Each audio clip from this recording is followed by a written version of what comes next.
À sa fête de bureau, elle a exigé, fais semblant de ne pas me connaître, tu nuiras à ma carrière. J'ai respectueusement gardé mes distances et j'ai socialisé seul. Quand la fête s'est terminée et qu'elle s'attendait à son trajet habituel, elle a appris que faire semblant de ne pas connaître son mari fonctionne dans les deux sens, surtout quand la fille célibataire de son patron était heureuse de me connaître. Ma femme m'a dit de faire semblant de ne pas la connaître à sa fête de bureau. Elle a dit que cela nuirait à sa carrière si les gens nous voyaient ensemble. Cette conversation a eu lieu 3 heures avant que nous partions pour l'événement. Et je suis encore en train de digérer avec quelle désinvolture elle a sacrifié notre mariage pour des politiques de bureau. Nous nous préparions quand elle a lâché cette bombe. Elle se maquillait, se regardant dans le miroir au lieu de me regarder quand elle l'a dit. Pas de discussion, pas de demande sur ce que je pensais, juste un ordre, comme si j'étais un parent embarrassant qu'elle devait gérer. Pourquoi le fait de connaître ton mari nuirait-il à ta carrière ? Ai-je demandé en gardant ma voix égale. Elle s'est retournée avec ce regard qu'elle prend quand elle pense que je suis difficile. Tu ne comprendrais pas les dynamiques de mon bureau. Il y a certaines attentes pour l'avancement, et être perçu comme trop domestique n'aide pas. Trop domestique. C'est ce que notre mariage était pour elle, un fardeau. Alors, qu'est-ce que tu me demandes de faire exactement ? Garde simplement tes distances ce soir. Ne te présente pas comme mon mari. Si quelqu'un demande, tu es juste l'ami d'un ami qui est venu. C'est juste pour ce soir. J'aurais pu argumenter. J'aurais pu souligner à quel point cela semblait ridicule. Au lieu de cela, j'ai décidé de lui donner exactement ce qu'elle voulait. Si elle voulait de la distance, elle aurait de la distance. Si elle voulait faire semblant que nous étions des étrangers, alors nous serions des étrangers. Très bien. Mais comprends que cela va dans les deux sens. Si tu ne me connais pas, alors je ne te connais pas non plus. Elle a paru soulagée, comme si elle avait craint que je fasse une scène. Merci de ta compréhension. Compréhension ? Non, je choisissais simplement mes batailles plus soigneusement qu'elle ne le réalisait. La fête avait lieu dans un hôtel chic du centre-ville. Son entreprise avait loué tout le dernier étage pour leur célébration annuelle. En entrant ensemble, elle a immédiatement mis de l'espace entre nous, se dirigeant vers ses amis du travail pendant que j'allais au bar. Je l'ai regardé se transformer. La femme qui était stressée par les paiements hypothécaires ce matin la riait maintenant aux éclats à des blagues qui n'étaient pas drôles, touchait les bras pendant les conversations et rejetait ses cheveux en arrière comme si elle avait 25 ans et était de nouveau célibataire. Elle se présentait à de nouvelles personnes sans mentionner un mari à la maison. Quand ses collègues l'interrogeaient sur sa vie personnelle, elle restait vague. Je me concentre juste sur ma carrière en ce moment. Pendant ce temps, j'ai commandé une bière et commencé à observer la pièce. La fête était pleine de cadres, de dirigeants et de leurs familles. J'ai reconnu son patron d'après les photos qu'elle m'avait montrées. Un homme distingué dans la cinquantaine qui inspirait le respect rien qu'en entrant dans les conversations. Ce qui a attiré mon attention, c'est la facilité avec laquelle les gens m'approchaient une fois que j'ai commencé à parler. Peut-être parce que je n'essayais d'impressionner personne. Ou peut-être parce que j'écoutais réellement quand les gens parlaient au lieu d'attendre mon tour pour parler. Une femme m'a approché au bar. Milieu de la vingtaine, confiante, bien habillée. Je ne crois pas que nous nous soyons rencontrés. Je suis la fille du patron. Je viens de terminer mes études de commerce. Ravi de vous rencontrer. Dans quel type d'entreprise cherchez-vous à vous lancer ? Nous avons parlé pendant 20 minutes des tendances du marché, des stratégies d'investissement et de ses projets de créer sa propre société de conseil. Elle était vive, ambitieuse et vraiment intéressante. Plus intéressante que la conversation que j'avais eue avec ma femme sur le fait de cacher notre mariage. De l'autre côté de la pièce, je pouvais voir ma femme jeter des coups d'œil de temps en temps. Son expression est passée d'un intérêt désinvolte à quelque chose qui ressemblait à de l'inquiétude, mais elle avait clairement établi les règles. Nous ne nous connaissions pas ce soir. La fille du patron s'est excusée pour aller chercher un autre verre, et je me suis retrouvé en conversation avec un groupe de cadres supérieurs qui discutaient des plans d'expansion pour le prochain trimestre. Ils ont été surpris par mes connaissances de leur secteur, et la conversation s'est déroulée naturellement. Vous devriez travailler dans le développement des affaires, a dit l'un d'eux. Que faites-vous actuellement ? Avant que je puisse répondre, le patron de ma femme a rejoint le groupe. Il avait écouté notre conversation et semblait véritablement impressionné. Je n'ai pas pu m'empêcher d'entendre vos réflexions sur le positionnement sur le marché. C'est exactement le genre de pensée stratégique dont nous avons besoin. Ma femme était assez proche pour entendre cet échange. Je pouvais la voir dans ma vision périphérique, et son langage corporel avait complètement changé. Elle n'était plus la femme célibataire insouciante de tout à l'heure. Maintenant, elle ressemblait à quelqu'un qui regarde une situation échapper à son contrôle. « Êtes-vous ici avec quelqu'un ce soir ?» m'a demandé directement le patron. J'ai jeté un coup d'œil vers ma femme qui nous regardait avec de grands yeux. Elle avait créé cette situation. Elle avait établi les règles. Maintenant, elle pouvait me regarder les suivre parfaitement.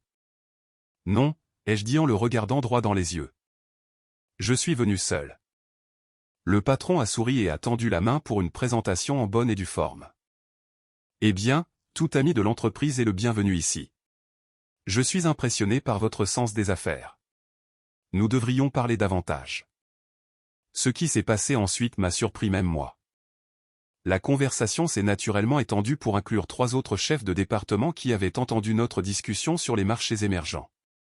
En quelques minutes, j'étais au centre d'une conversation sur la stratégie d'entreprise bien plus engageante que tout ce qui se passait dans les autres groupes de la pièce. Votre perspective sur la transformation numérique est rafraîchissante, a déclaré le vice-président des opérations. La plupart des consultants que nous engageons ne font que régurgiter les mêmes présentations. Vous pensez comme un propriétaire, pas comme un conseiller. J'ai remarqué que ma femme se positionnait plus près de notre groupe, essayant probablement d'entendre ce qui se disait. Elle prenait un verre à proximité, puis s'attardait, faisant semblant de vérifier son téléphone. L'ironie était palpable. Elle m'avait banni pour éviter de paraître domestique. Mais maintenant, j'étais la personne la plus intéressante de sa fête de bureau. La fille du patron est revenue avec des verres frais et a rejoint notre conversation de manière transparente. « Papa, tu as trouvé quelqu'un qui comprend vraiment la dynamique du marché. Nous discutions juste des stratégies d'allocation de capital pour les startups. » Ah oui? Le patron nous a regardés avec approbation. Elle a un MBA de Northwestern et intimide généralement les gens avec son jargon des affaires. Vous vous défendez bien. Elle a ri. Il n'est pas intimidé par grand-chose, je suppose. Ce commentaire avait du poids.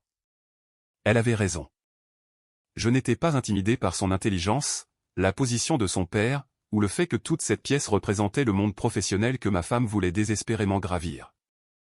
Je n'avais qu'une conversation avec des gens intéressants.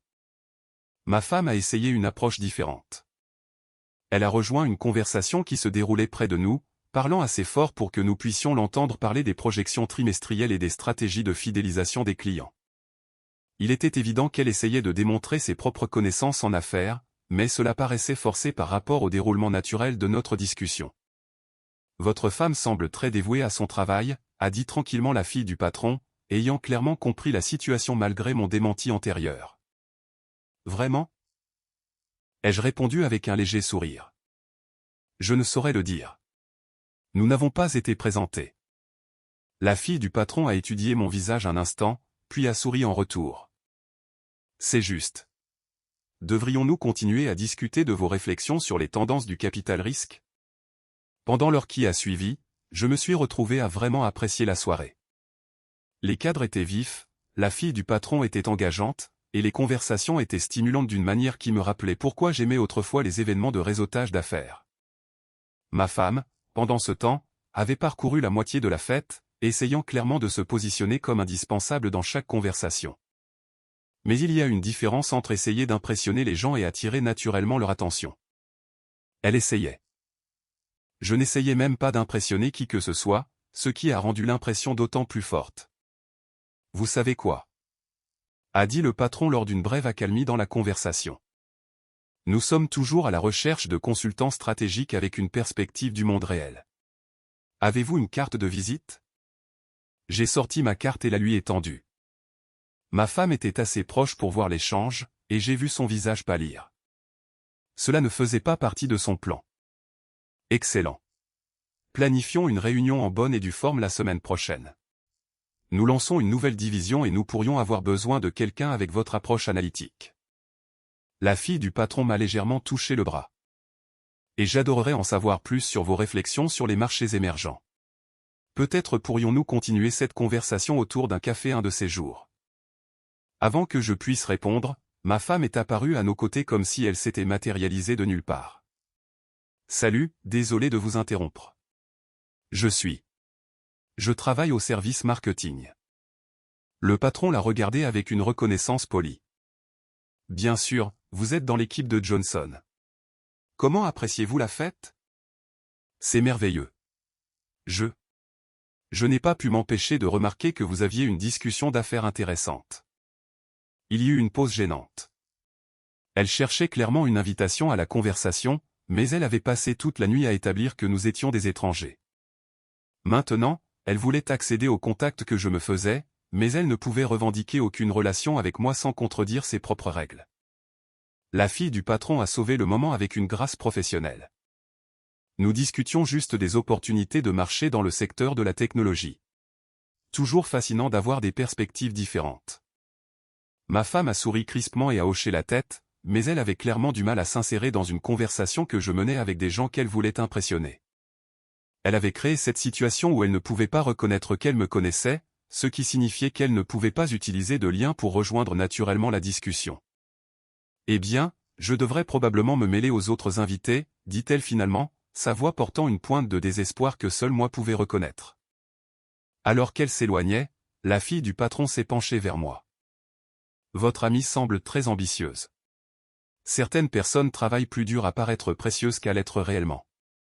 J'ai répondu, la vérité commençait à devenir claire pour tout le monde dans ce cercle de conversation, même si personne ne le disait directement. Le patron m'a pris à part 20 minutes plus tard. Je pensais ce que je disais à propos de cette opportunité de consultation.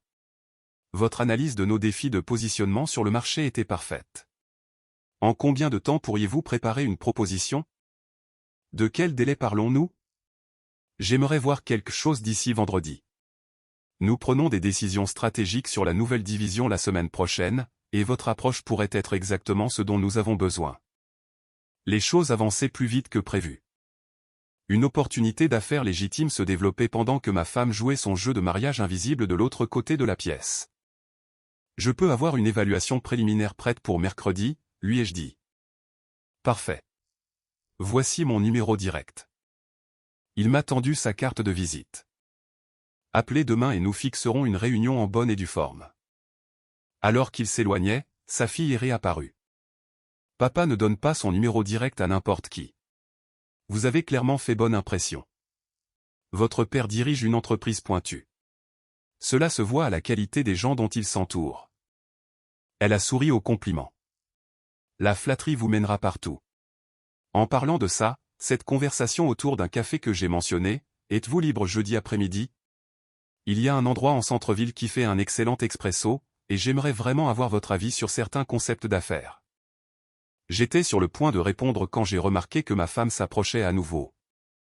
Cette fois, elle avait l'air plus déterminée, comme si elle avait passé les 20 dernières minutes à rassembler son courage pour quelque chose.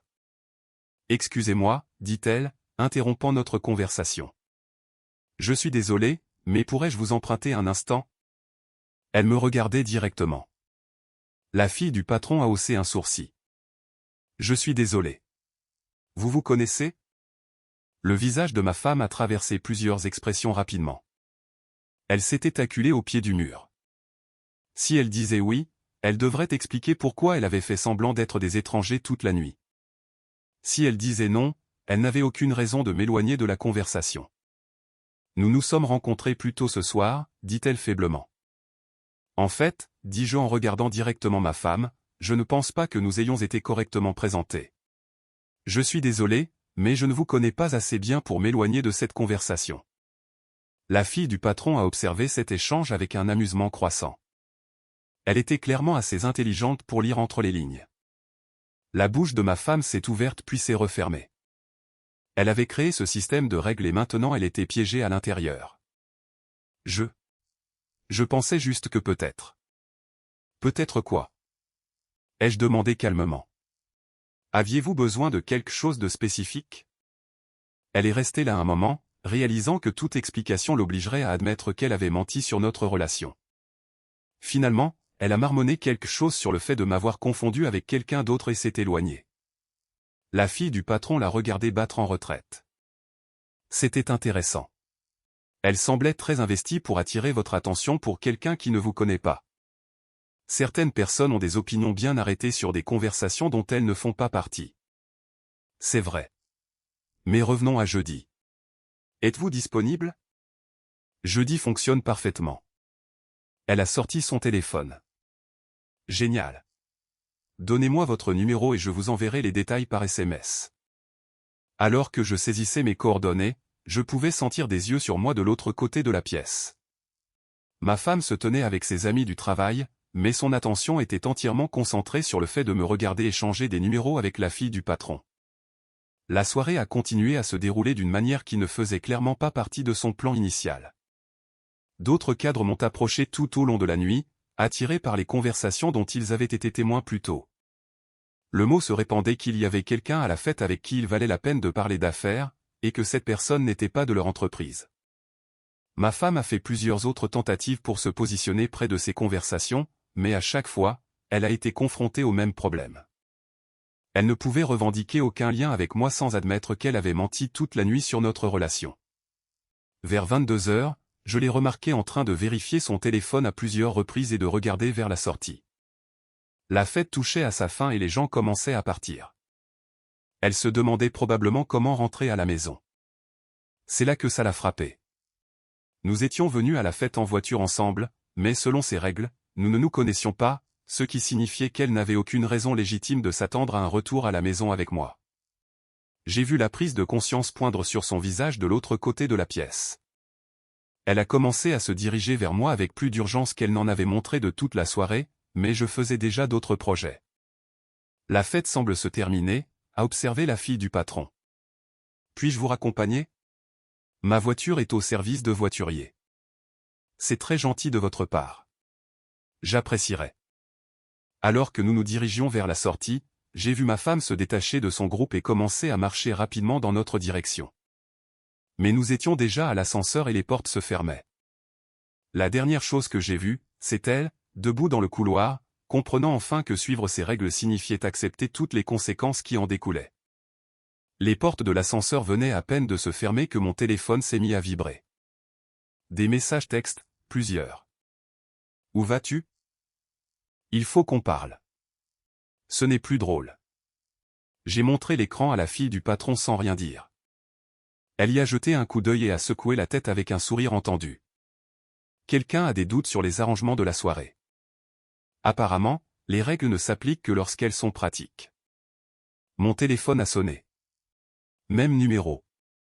J'ai refusé l'appel et mis le téléphone en mode silencieux. Vous n'allez pas répondre? Je ne prends pas d'appel d'inconnu. Elle a ri. Un son authentique qui a rempli l'ascenseur. Vous êtes engagé dans cette approche, n'est-ce pas? La cohérence est importante dans les relations professionnelles et personnelles. Nous avons atteint le hall et nous nous sommes dirigés vers le service de voiturier. L'hôtel était animé par d'autres événements, des gens qui allaient et venaient, des voituriers qui couraient dans tous les sens avec des clés. L'activité normale d'un vendredi soir. Mon téléphone s'est de nouveau allumé. Cette fois, c'était un appel, pas un SMS. Même numéro, même refus. Va-t-elle continuer à essayer? A demandé la fille du patron alors que nous attendions sa voiture. Probablement. Mais ce n'est plus vraiment mon problème. Le voiturier a amené une BMW élégante, pas accent grave-l'œil, mais clairement haut de gamme. Elle lui a donné un pourboire et m'a tenu la portière passager, ce qui était une belle attention. Alors que nous nous éloignions de l'hôtel, j'ai aperçu le hall à travers les portes vitrées. Ma femme était là, parlant avec animation à quelqu'un à la réception, demandant probablement des options de covoiturage ou la disponibilité d'un taxi. Alors, a dit la fille du patron alors que nous nous insérions dans la circulation du centre-ville, voulez-vous me dire de quoi il s'agissait vraiment? Que voulez-vous dire? Allons. Cette femme à l'étage, les SMS urgents, le fait que vous soyez venu seul à une fête d'entreprise mais que vous ayez clairement une sorte de relation avec quelqu'un qui y travaille. Je ne suis pas stupide. J'ai regardé son profil pendant qu'elle conduisait. Des traits fins, une posture confiante, manifestement intelligente. Elle méritait une réponse franche. C'est ma femme. Oh, Aucune surprise dans sa voix. Et elle vous a demandé de faire semblant de ne pas la connaître ce soir. Elle a dit que cela nuirait à sa carrière si les gens nous voyaient ensemble. Trop domestique pour son image professionnelle. Alors, vous lui avez donné exactement ce qu'elle demandait. Exactement ce qu'elle demandait. Nous nous sommes arrêtés à un feu rouge et elle s'est tournée pour me regarder directement. Cela a dû être difficile. La partie difficile a été de réaliser avec quelle facilité elle a sacrifié notre mariage pour des politiques de bureau. Suivre sa demande était en fait assez simple. Le feu est passé au vert et nous avons continué à rouler. Mon téléphone s'allumait toujours avec des notifications, mais je ne les vérifiais plus. Où souhaitez-vous que je vous dépose? Honnêtement, je ne suis pas pressé de rentrer à la maison maintenant. Y a-t-il un endroit où nous pourrions continuer cette conversation sur les stratégies de marché? Peut-être prendre un verre. Elle a souri. Je connais l'endroit idéal.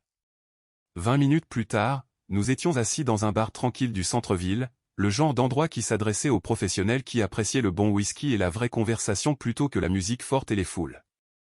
Votre femme a commis une erreur stratégique ce soir, a-t-elle dit après que nous ayons commandé des boissons. Comment ça? Elle était tellement concentrée sur la gestion de son image qu'elle a oublié de faire réellement une impression. Pendant ce temps, vous êtes entré sans autre objectif que d'avoir des conversations authentiques et vous avez fini par être la personne la plus mémorable de la fête. Je n'essayais pas d'être mémorable.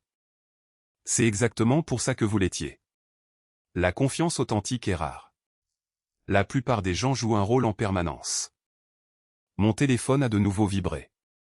Cette fois, c'était un numéro différent. Probablement une compagnie de taxi ou de covoiturage qu'elle avait appelé de l'hôtel. Vous ne vérifiez pas? Si c'est important, ils laisseront un message.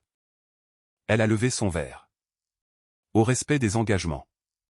Nous avons trinqué et j'ai réalisé que c'était le premier moment vraiment relaxant que j'avais eu depuis des mois. Pas de tension à propos de l'argent, pas de marche sur des œufs autour des angoisses professionnelles de quelqu'un, pas de prétention d'être moins que ce que j'étais pour mettre quelqu'un d'autre à l'aise. Alors, à propos de cette proposition de consultation, a-t-elle dit, quelle est votre évaluation initiale des points sur lesquels l'entreprise de mon père pourrait s'améliorer? Pendant l'heure qui a suivi, nous avons parlé de philosophie d'entreprise et de projet de vie. Elle lançait sa propre société de conseil et avait des connaissances sur la dynamique du marché que la plupart des programmes de MBA n'abordent jamais. La conversation est passée naturellement des sujets professionnels aux ambitions personnelles, en passant par des perspectives partagées sur le leadership et l'authenticité. Mon téléphone avait cessé de vibrer vers minuit. Soit elle avait renoncé à essayer de me joindre, soit elle avait trouvé son propre moyen de rentrer. Je devrais probablement y aller, ai-je dit finalement. Bien sûr. Mais jeudi convient toujours pour ce rendez-vous café. Jeudi convient parfaitement. Alors qu'elle me ramenait à la maison, j'ai réalisé que quelque chose avait changé ce soir. Pas seulement dans mon mariage, mais dans la façon dont je me voyais. J'avais passé des mois à accommoder quelqu'un qui avait honte de notre relation. Et ce soir, je m'étais souvenu de ce que c'était que d'être apprécié pour qui j'étais vraiment. Elle s'est garée dans mon allée à 1h30 du matin. La maison était sombre, à l'exception de la lumière du Porsche. Merci pour le trajet et la conversation. Merci d'avoir rendu la fête de mon père infiniment plus intéressante que d'habitude. Alors que je marchais vers ma porte d'entrée, sa voiture s'est éloignée silencieusement. Je suis resté sur le porche un instant, les clés à la main, me préparant à ce qui m'attendait à l'intérieur. La maison était silencieuse quand je suis entré, mais je pouvais dire qu'elle était réveillée. Il y a une qualité particulière au silence quand quelqu'un est allongé dans son lit en train de bouillir de rage par rapport à quelqu'un qui dort vraiment. La lumière de la chambre était éteinte, mais je pouvais voir la lueur de l'écran de son téléphone sous la porte. J'ai pris mon temps pour me préparer à aller au lit, j'ai suspendu mon costume correctement, je me suis brossé les dents, j'ai suivi ma routine habituelle. Pas de précipitation, pas de marche sur la pointe des pieds, pas de comportement coupable. J'avais fait exactement ce qu'elle m'avait demandé de faire. Quand je suis finalement entré dans la chambre, elle était assise dans le lit, les bras croisés. La pause de la confrontation. Où étais-tu? À la fête à laquelle tu m'as invité. Ne joue pas à l'idiot. Après la fête. Tu as disparu.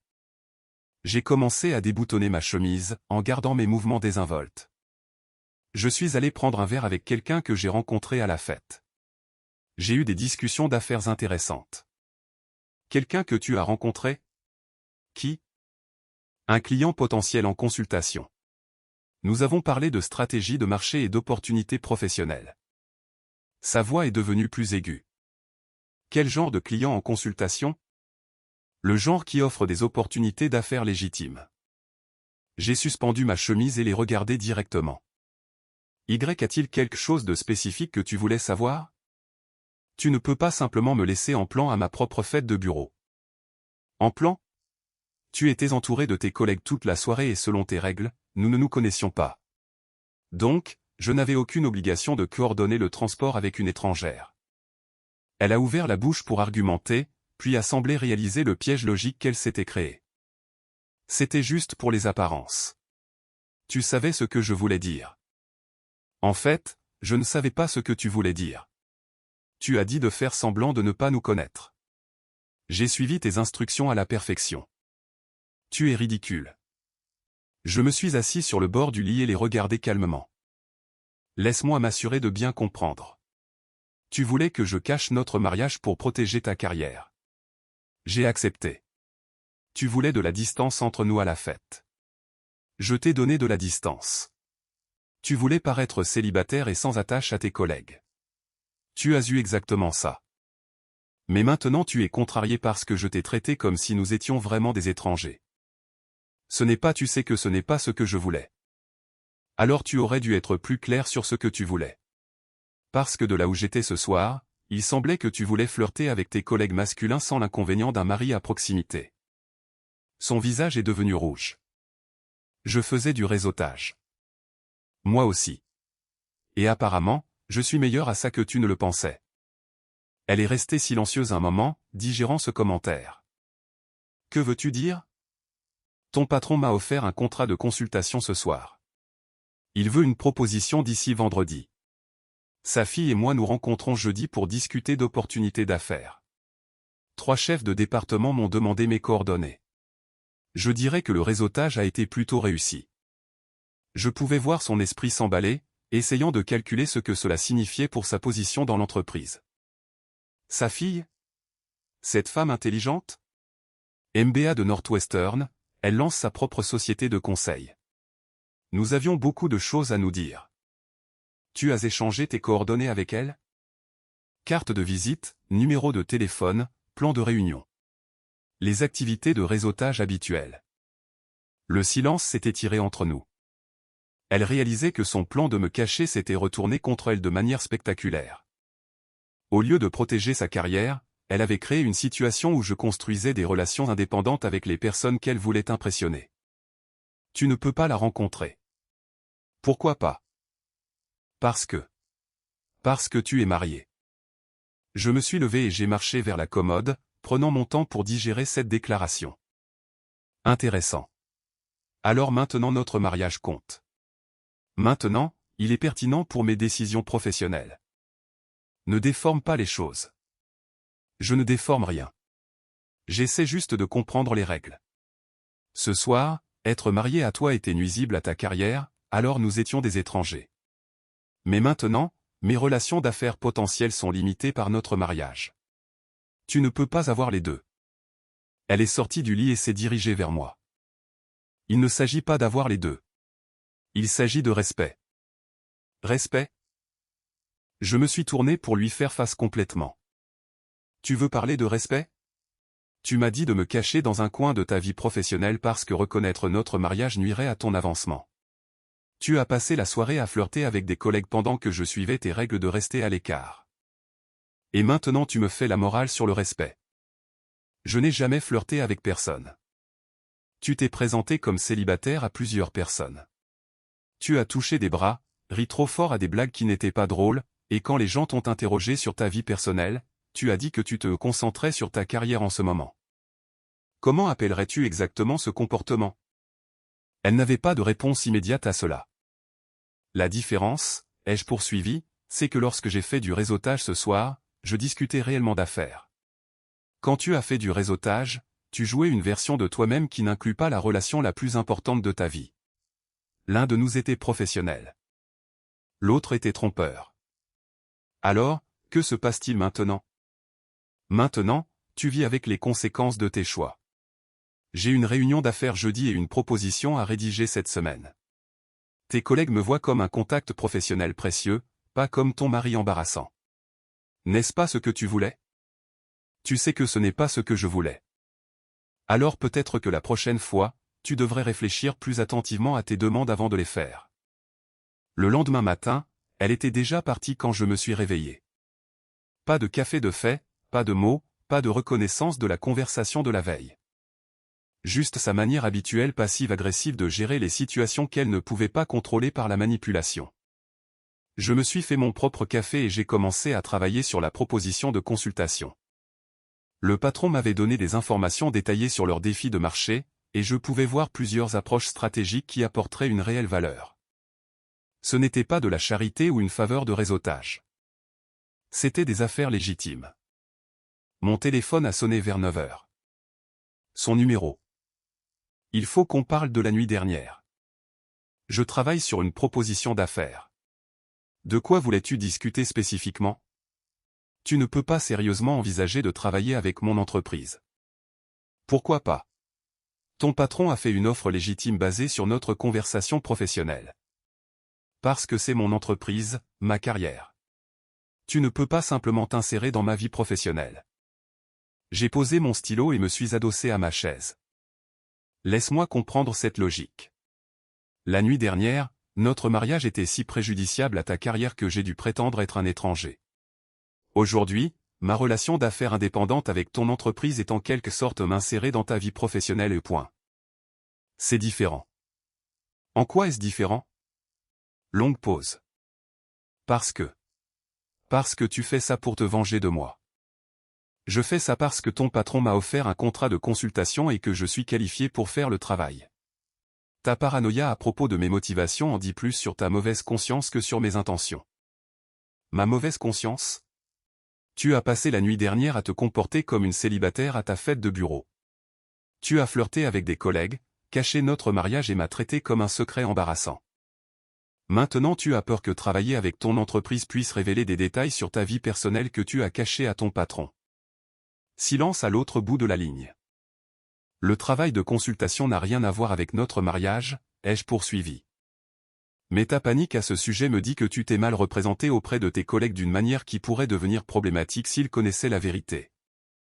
Je n'ai rien déformé. Vraiment? Alors, ton patron sait que tu es marié? Tes collègues savent que tu as un mari à la maison? Parce que la nuit dernière, il semblait que tu avais fait de grands efforts pour te présenter comme non attaché et disponible. Encore le silence. Voici ce qui va se passer, ai-je dit, en utilisant le ton que je réservais aux décisions non négociables. Je termine cette proposition de consultation parce que c'est une bonne affaire. Je rencontre la fille du patron jeudi parce que nous avons des intérêts professionnels légitimes à discuter. Et tu vas accepter que ta décision de cacher notre mariage a créé une situation où je suis maintenant indépendant de tes préoccupations de carrière. Tu ne peux pas faire ça. Je ne te fais rien. Je poursuis des opportunités professionnelles avec des gens qui apprécient mon expertise. Si cela menace ta position au travail, alors peut-être que tu aurais dû y penser avant de me demander de faire semblant que nous étions des étrangers. Et notre mariage? Quoi à ce sujet? La nuit dernière, tu as clairement fait savoir que notre mariage était un handicap pour ta carrière. Aujourd'hui, tu prétends qu'il devrait limiter mes opportunités d'affaires. Tu essaies d'utiliser notre relation à la fois comme une arme et un bouclier, selon ce qui sert tes intérêts du moment. Je pouvais l'entendre respirer à l'autre bout, essayant probablement de formuler un argument qui la remettrait en contrôle de la situation. Je veux que tu annules la réunion avec elle. Ça n'arrivera pas. Pourquoi pas? Parce que tu n'as pas à faire d'exigences sur mes relations professionnelles après avoir passé une soirée à cacher notre relation personnelle. Tu as créé cette dynamique où nous opérons comme des individus indépendants. Maintenant, tu vis avec. C'est ridicule. Ce qui est ridicule, c'est de penser que tu pourrais avoir un contrôle total sur la façon dont notre mariage affecte ta carrière sans aucun impact sur la façon dont ta carrière affecte notre mariage. Jeudi est arrivé et j'ai rencontré la fille du patron au café qu'elle avait recommandé. Atmosphère professionnelle, bon café et 2 heures de discussion de fond sur la stratégie d'entreprise et les opportunités de marché. Elle était impressionnante. Un esprit analytique vif, une vision claire pour sa société de conseil et un véritable intérêt pour la collaboration plutôt que la compétition. Nous avons discuté d'opportunités de partenariat potentiels qui pourraient bénéficier à nos deux objectifs professionnels. Vos connaissances en matière d'efficacité opérationnelle sont exactement ce dont mes clients cibles ont besoin, a-t-elle dit alors que nous terminions la réunion. Seriez-vous intéressé par un partenariat stratégique? Je m'occupe de l'acquisition de clients et de la gestion des relations. Vous fournissez l'expertise analytique et la planification stratégique. Cela semble être une base solide pour une collaboration. Excellent. Je rédigerai une ébauche de partenariat cette semaine. Alors que nous nous serrions la main devant le café, elle a mentionné quelque chose qui a attiré mon attention. Au fait, mon père a été très impressionné par votre proposition. Il prévoit de vous recommander au conseil d'administration pour le contrat de consultation. Cela devrait être approuvé d'ici la semaine prochaine.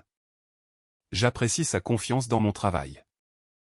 Il a également mentionné à quel point vous aviez été professionnel à la fête. Il a dit qu'il est rare de rencontrer quelqu'un qui peut séparer les complications personnelles des opportunités d'affaires. Ce soir-là, ma femme attendait quand je suis rentré à la maison. Elle avait clairement passé la journée à se préparer pour cette conversation. Comment s'est passée ta réunion? Productive. Nous explorons un partenariat d'affaires. Un partenariat. Une collaboration de conseil stratégique. Elle gère les relations clients. Je fournis les services d'analyse. Un bon ajustement pour nos deux compétences. Son visage a traversé plusieurs émotions rapidement. Tu ne peux pas être sérieux. Très sérieux. C'est une décision d'affaires intelligente. Et nous? Et notre mariage? Je me suis assis en face d'elle à la table de la cuisine. Il était temps d'avoir la conversation qui aurait dû avoir lieu il y a des mois. Notre mariage survivra ou échouera selon que nous nous respectons mutuellement, pas selon que j'évite les opportunités d'affaires qui te mettent mal à l'aise. La nuit dernière, tu as clairement fait savoir que reconnaître notre mariage était préjudiciable à tes objectifs. Aujourd'hui, tu veux que notre mariage limite mes objectifs. Ce n'est pas comme ça que les partenariats fonctionnent. Alors, qu'est-ce que tu dis? Je dis que tu dois décider si tu veux un mariage ou un accessoire de carrière, parce que j'en ai fini d'être traité comme un fardeau que tu gères au lieu d'un partenaire que tu respectes. Elle m'a fixé pendant un long moment. Et si je n'aime pas tes nouveaux arrangements d'affaires? Alors tu devras décider ce qui compte le plus pour toi, contrôler mes choix ou accepter que je vais poursuivre des opportunités qui font avancer mes propres objectifs, tout comme tu l'as fait à cette fête. Ce n'est pas fini. Tu as raison. Ça ne l'est pas. Mais les règles ont changé, et cette fois, nous allons tous les deux les suivre.